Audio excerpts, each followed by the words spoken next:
Mon premier costume de carnaval, ça a été un sac en jute, donc que j'avais récupéré sur le port, qui me faisait ressembler à l'époque à un roi nègre. On n'a plus le droit de le dire maintenant, mais c'était comme ça qu'on le disait à ce moment-là. Et donc avec les plumes sur la tête, etc. Donc j'ai gardé ce costume pendant toute ma carrière, et encore maintenant, l'année dernière, j'ai mis ce costume.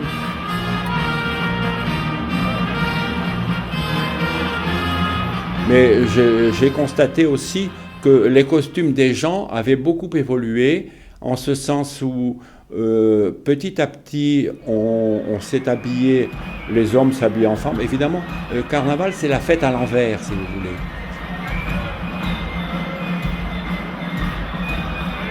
Ces costumes ne sont pas les mêmes que l'on pratique dans les bals et qu'on pratique dans les bandes. Parce que dans les bals, on prend beaucoup plus soin de son costume, on enrichit le costume avec des choses moins fragiles, et dans la bande, évidemment, on se fait un peu bousculer par la promiscuité, par les chahuts, etc.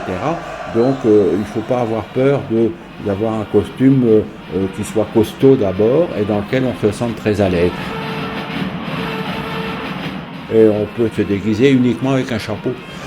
Donc il y a des gens qui ne mettent qu'un chapeau à carnaval.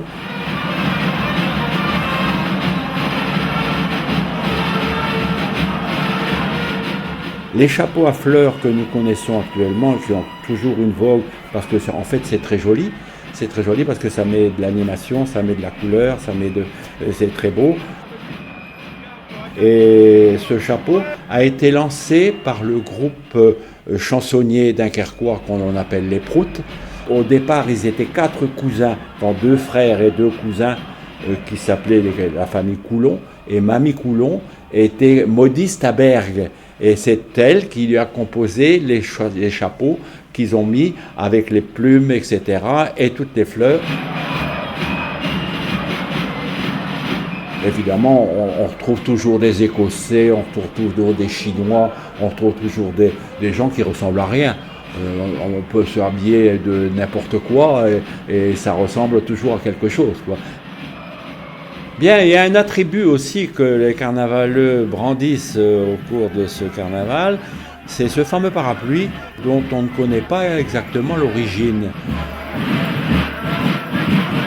Il y a plusieurs histoires qui tournent autour. La première des histoires, c'est qu'on dit qu'on a voulu un peu singer les paysans qui venaient voir le carnaval à Dunkerque. Et comme ces paysans voulaient un peu se mettre au diapason des gens de la ville, ils prenaient le parapluie avec eux.